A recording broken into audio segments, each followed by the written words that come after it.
قال رسول الله صلى الله عليه وسلم إذا مات الإنسان انقطع عمله إلا من ثلاثة إلا من صدقة جارية أو علم ينتفع به أو ولد صالح يدعو له۔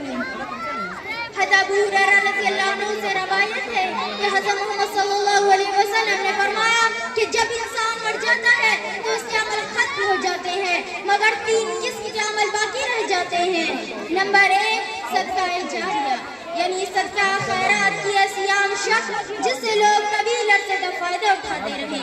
نمبر 2 ایسی نیک اولاد جو اس کے لیے دعا کرتی رہے۔ نمبر 3 ایسا علم جس سے فائدہ اٹھایا جاتا رہے۔ یہ تو ابتدائی ذمہ داری تھی، اس کے بعد جب اولاد کچھ باشعور ہو جائے تو دوسری ذمہ داری والدین پر یہ عائد ہوتی ہے کہ خود نماز کی پابندی کرنے کے ساتھ انہیں بھی نماز کا پابند بنائیں تاکہ وہ شروع ہی سے اللہ کا نیک اور صالح بندہ بن جائے۔ سیدنا حضرت عمر فاروق رضی اللہ عنہ کے زمانہ خلافت میں ایک مرتبہ ایک شخص نے آ کر شکایت کی کہ یا امیر المؤمنین، میرا لڑکا میری اطاعت فرما برداری نہیں کرتا، میرے حقوق ادا نہیں کرتا، میں اس وقت بوڑھا ہو چکا ہوں اور کچھ کام نہیں کر سکتا۔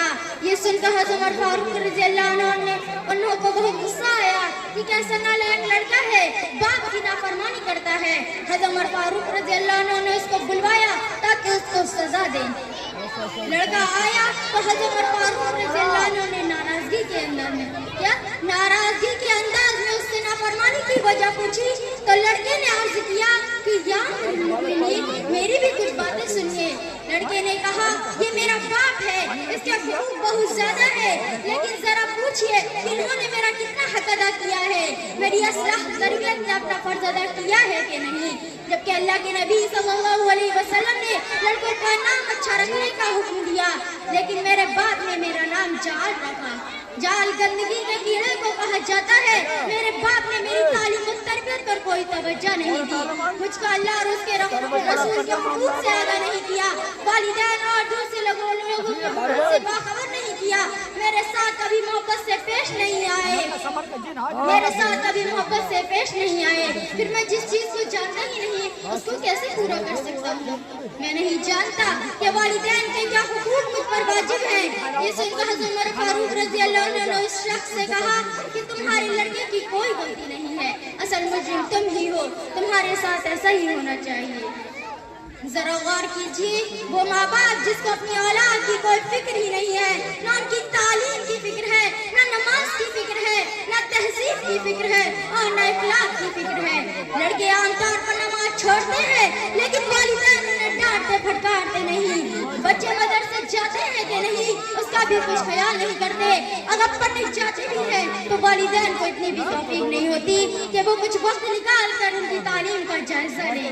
ارشاد ربانی ہے وَوَصَّيْنَا الْإِنسَانَ بِوَالِدَيْهِ إِحْسَانًا, اور ہم نے حکم کیا ہے انسان کو اپنے والدین کے ساتھ احسان کرنے کا. اولاد کی تعلیم و تربیت کا ذمہ دار والدین کو اس لیے بنایا گیا ہے کہ ماں باپ اپنے بچے کی پہلی تربیت گاہ ہیں. بچہ سب سے زیادہ اپنے والدین سے متاثر ہوتا ہے, ان کے کردار کو اختیار کرتا ہے. لہٰذا اس وقت میں یہ ضروری تھا کہ جب بچے کا ذہن بالکل سادہ اور خالی ہو تو اس میں اللہ کی وحدانیت کا نقش ابھارا جائے تاکہ وہ شروع ہی سے اللہ کا نیک اور صالح بندہ بن جائے. اللہ تعالیٰ تربیت اولاد کے سلسلے میں والدین کو تسلی دولت سے محفوظ فرما. آمین. وآخر دعوانا الحمد للہ رب العالمین. السلام علیکم ورحمۃ اللہ